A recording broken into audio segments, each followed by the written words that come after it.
नमस्कार, मैं खुशबू परमार उज्जैन टीवी की ओर से आप सभी दर्शकों का स्वागत करती हूं। आइए जानते हैं आज के प्रमुख समाचार। उज्जैन के स्ट्रीट फूड वेंडर नाजमीन ने किया शहर को गौरवान्वित। जिले के 7 स्ट्रीट वेंडर में अपना स्थान बनाकर की प्रधानमंत्री से बातचीत। महाकाल विस्तारीकरण योजना का महाकाल रहवासियों और व्यापारियों ने किया विरोध। उधर बेगमबाग में आला अफसरों ने किया दौरा। समाज सेवी संस्था ने न्यायिक संस्थाओं के सहयोग से किन्नरों और समलैंगिकों के लिए किया टीकाकरण शिविर का आयोजन। घटिया के गांव खलाना में अश्लील डांस वीडियो वायरल करने की शंका में कुछ लोगों ने किया पत्रकार पर प्राणघातक हमला। और 10 MP बटालियन में आयोजित विभिन्न वर्गों में सफलता प्राप्त परीक्षार्थियों को सेना में जाने हेतु किया प्रोत्साहित।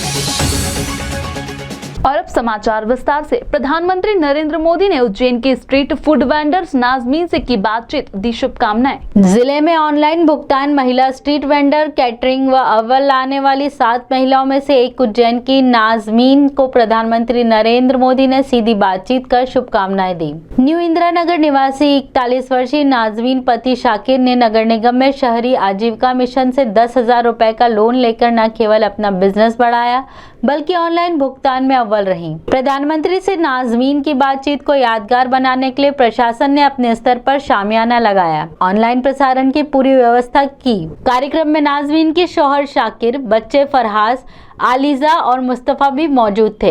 नाजमीन ने बातचीत के लिए अलग से कोई तैयारी नहीं की थी। इतना ही नहीं, उसने वही लिबास पहना था जो वह रोज पहनती थी। नाजमीन जब प्रधानमंत्री से मुखातिब हुई तब उन्होंने पूरे आत्मविश्वास से बात की। अलबत्ता उस वक्त जरूर अभिभूत हुई जब वजीर आजम ने उन्हें मुबारकबाद दी।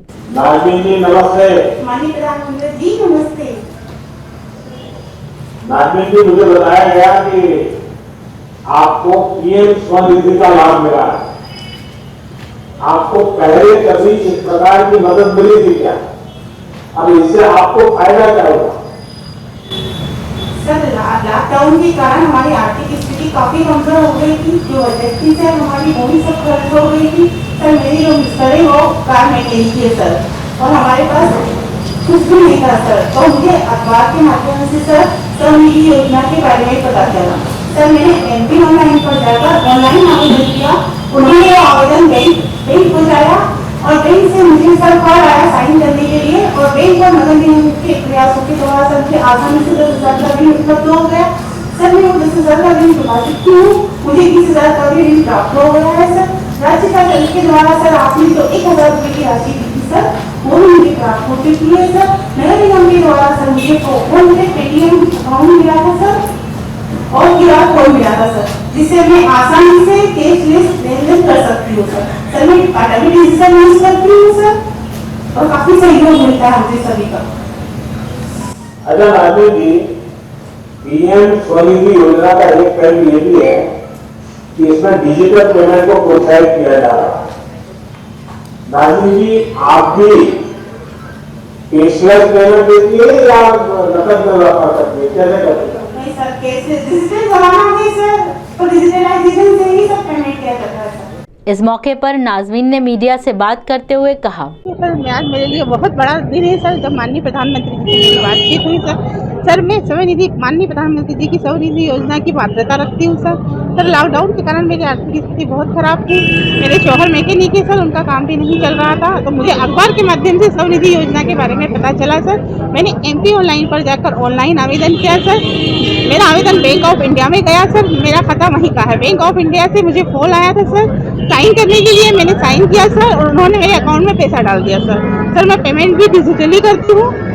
मेरे पास QR कोड स्कैन है फोन पे का। अगर कोई भी ग्राहक आता है सर, वो स्कैन करके उसकी डिस्प्ले पे मेरा नंबर आ जाता है सर, और मेरे अकाउंट में डायरेक्ट अगर पैसे को छुए कोरोना की सुरक्षा के नियमों के तहत पैसा आ जाता है सर। कलेक्टर आशीष सिंह ने बताया, देखिए, आज जो डिजिटल इंडिया है उसके जो 6 साल पूरे हुए हैं, तो जो डिजिटल प्लेटफॉर्म्स का उपयोग जिन जिन सरकारी योजनाओं में हो रहा है, केंद्र की योजनाओं में हो रहा है, उसको लेके कार्यक्रम रखा गया था। और अत्यंत खुशी की बात है कि माननीय प्रधानमंत्री जी ने उज्जैन की जो PM स्वनिधि योजना की हितग्राही थी नाजमीन जी, उनसे उन्होंने बात की, और न केवल बातचीत की बल्कि जब प्रधानमंत्री जी ने आग्रह किया कि अगर वो डिजिटल पेमेंट करती हैं तो डिजिटल पेमेंट एक बार करके दिखाएं, तो उन्होंने बहुत सहजता से और बहुत जल्दी आधे मिनट 45 सेकेंड के अंदर 1520 रुपये जो उनको देने थे अपने, जिससे वो फ्रूट खरीदती होलसेल डीलर को, तो उसको 1520 रुपये का पेमेंट करके भी दिखाया।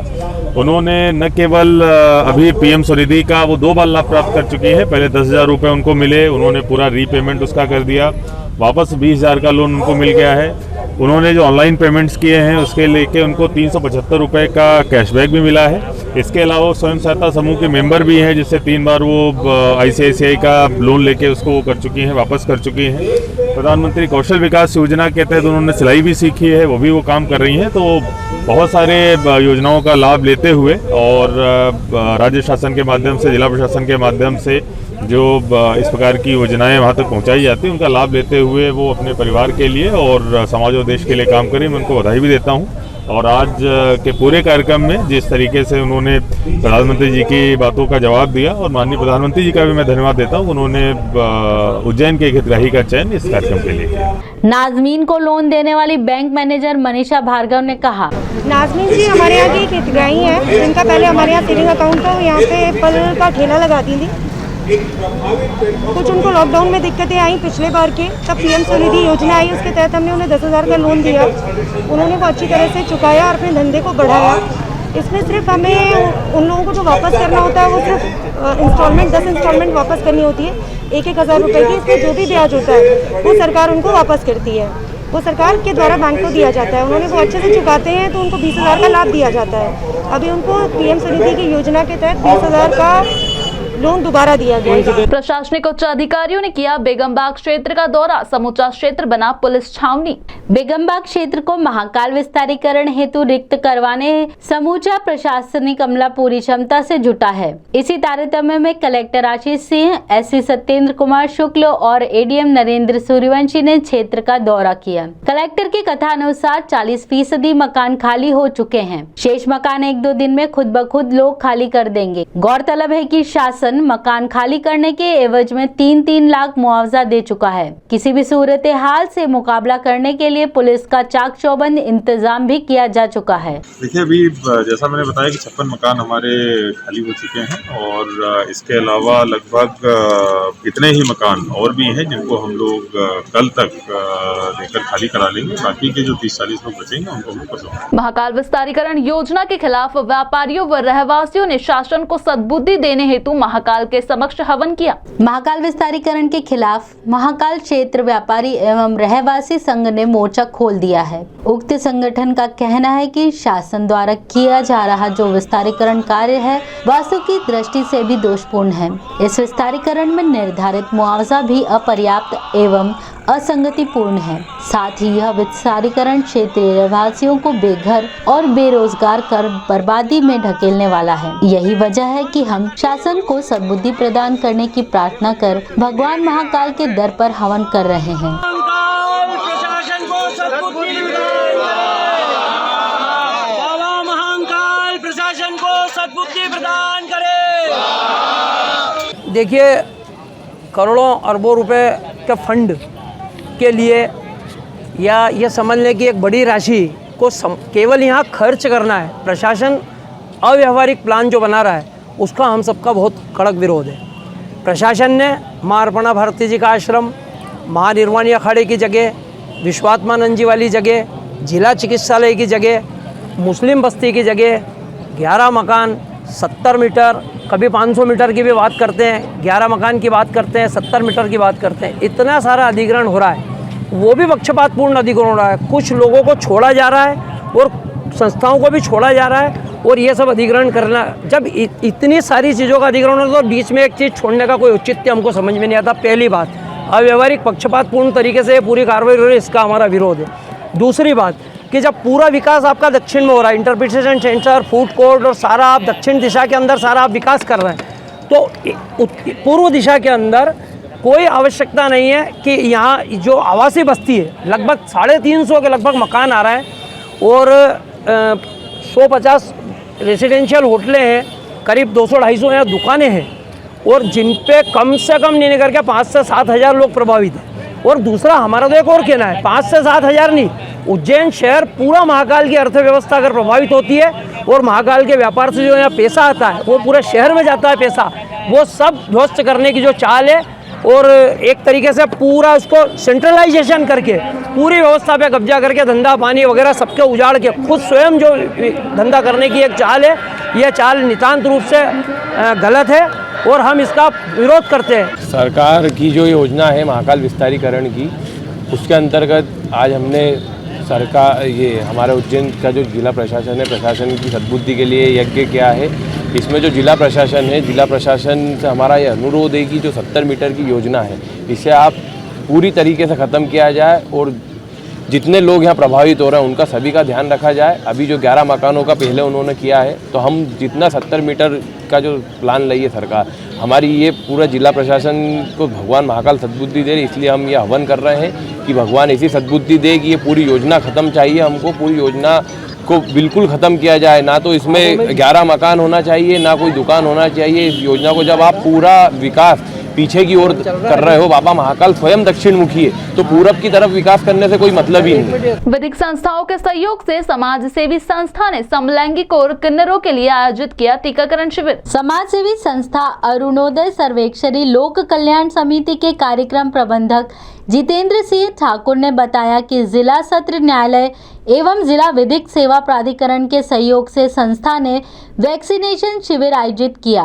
गौरतलब है कि ये शिविर ब्रह्मणालयों और समलैंगिकों के लिए आयोजित किया गया। हम लोग अरुणोदय सर्वेक्षणी लोक कल्याण समिति टीआई उज्जैन से हैं, जिसमें आईडीयू प्लस एमएसएम जो इंजेक्टेड ड्रग यूजर होते हैं वो, और जो एमएसएम गे कम्युनिटी होती है और ट्रांसजेंडर, उन लोगों के लिए हमने आज विशेष यहाँ पर अभियान वैक्सीनेशन का रखा है, जिसमें हमारा जिला विधिक सेवा प्राधिकरण उज्जैन के सहयोग से आज हम लोगों ने यहाँ पर विशेष कैंप रखा है, जिसमें एफएसडब्ल्यू फीमेल सेक्स वर्कर जो NCHSE संस्था है उनकी तरफ से और अरुणोदय की तरफ से हम लोगों ने यहाँ पर विशेष अभियान रखा है। अश्लील डांस का वीडियो वायरल होने पर कतिपय व्यक्तियों ने शंका में किया पत्रकार पर हमला। विगत दिनों घटिया तहसील के ग्राम खलाना में 2 बार हुए निजी कार्यक्रम में अश्लील डांस का वीडियो वायरल होना चर्चा का विषय बना हुआ है। इस वीडियो के वायरल होने पर पत्रकार श्याम पटेल पर कुछ लोगों ने इस मानसिकता के चलते हमला किया कि ये वीडियो श्याम पटेल ने ही वायरल किया। यह हमला मुकेश चौहान, पप्पू कुशवाहा, कालू कुशवाहा और 2 अन्य ने उस वक्त किया जब श्याम पटेल उज्जैन से खलाना लौट रहे थे। कांकड़ के पास हुए हमले में श्याम पटेल के हाथ पैर जख्मी हुए। श्याम पटेल ने घटना के बारे में बताया। मैं उज्जैन से घर जा रहा था, अपना गाँव खलाना कवरेज करके उज्जैन से, जिसके बाद खलाना में कांकड़ पे मुझे 3 व्यक्तियों ने रोका, मुकेश चौहान, पप्पू कुशवाहा, कालू कुशवाहा, और उन्होंने बेदौड़ हमला कर दिया।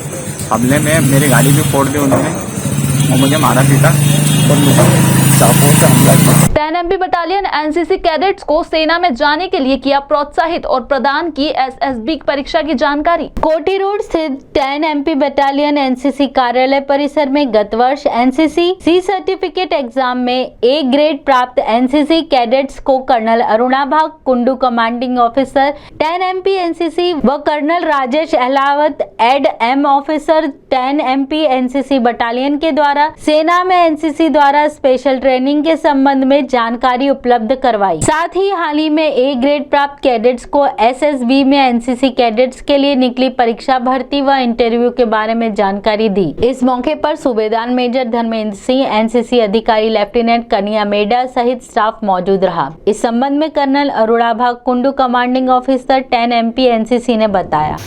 जैसा कि आपको पता है कि अभी जो है NCC C सर्टिफिकेट का रिजल्ट आउट हुआ है, तो उसमें जो है जिन लड़कों ने या लड़कियों ने बहुत ही अच्छा किया है, उनको हम लोग प्रोत्साहित कर रहे थे कि वो NCC स्पेशल एंट्री स्कीम के लिए दाखिले का फॉर्म भरे।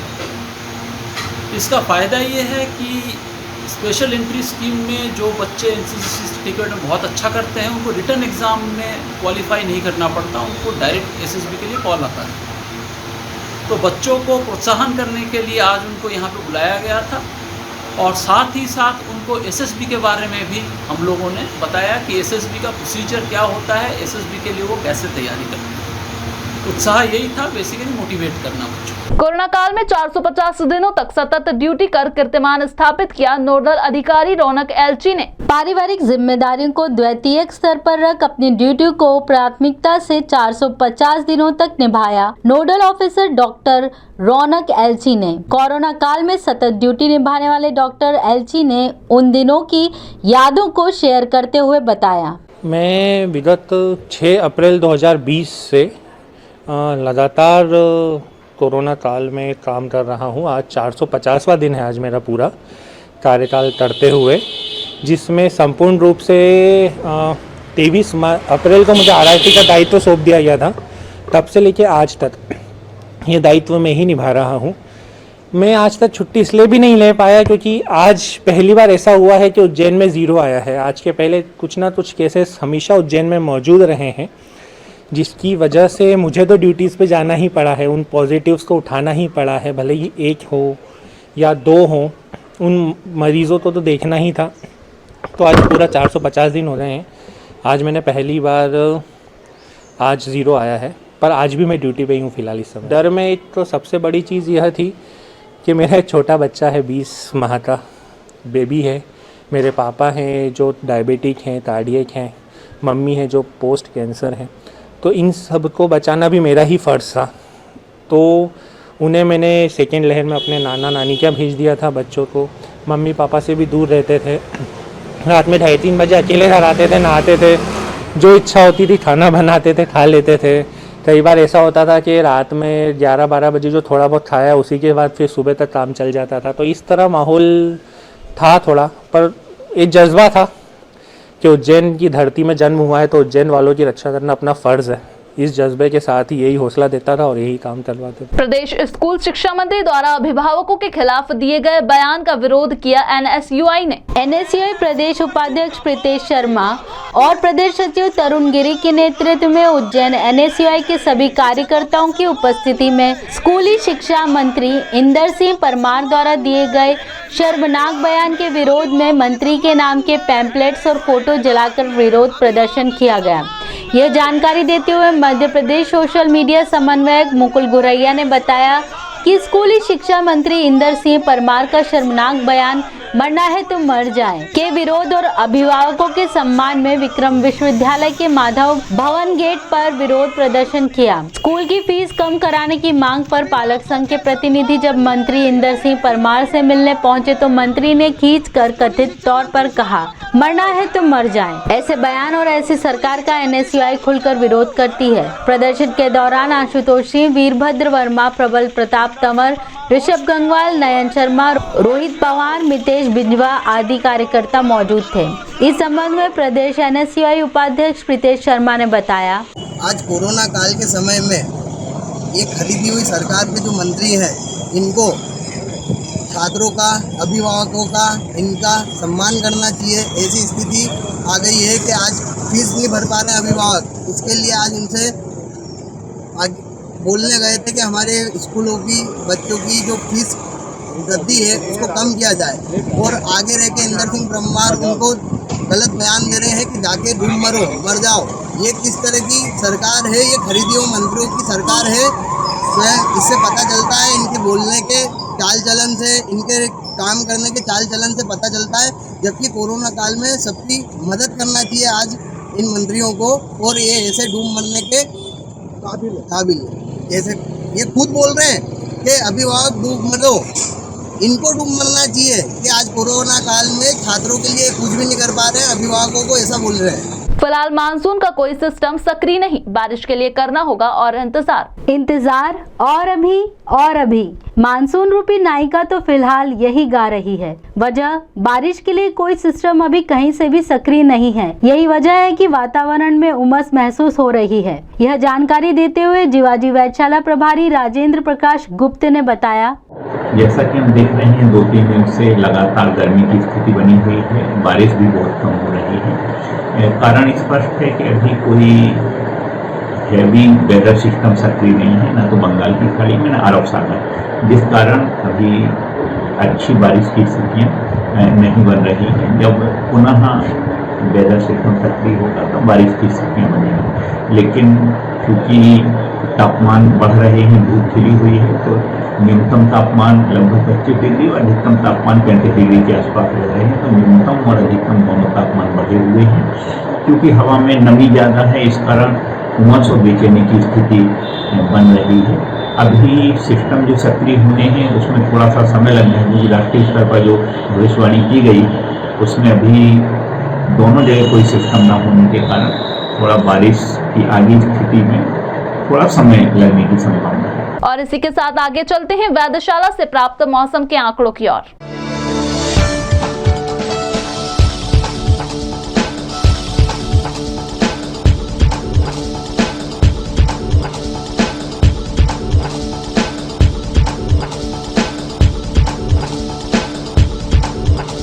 अंत में प्रमुख समाचार एक बार फिर।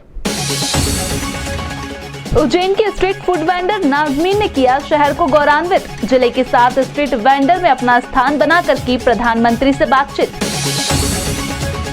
महाकाल विस्तारीकरण योजना का महाकाल रहवासियों और व्यापारियों ने किया विरोध। उधर बेगमबाग में आला अफसरों ने किया दौरा। समाज सेवी संस्था ने न्यायिक संस्थाओं के सहयोग से किन्नरों और समलैंगिकों के लिए किया टीकाकरण शिविर का आयोजन। घटिया के गांव खलाना में अश्लील डांस वीडियो वायरल करने की शंका में कुछ लोगों ने किया पत्रकार पर प्राणघातक हमला। और 10 MP बटालियन में आयोजित विभिन्न वर्गों में सफलता प्राप्त परीक्षार्थियों को सेना में जाने हेतु किया प्रोत्साहित। तो ये थे अब तक के प्रमुख समाचार। ताजा खबरों के लिए देखते रहिए उज्जैन टीवी। हमारे YouTube चैनल को लाइक सब्सक्राइब करना ना भूलें। नमस्कार।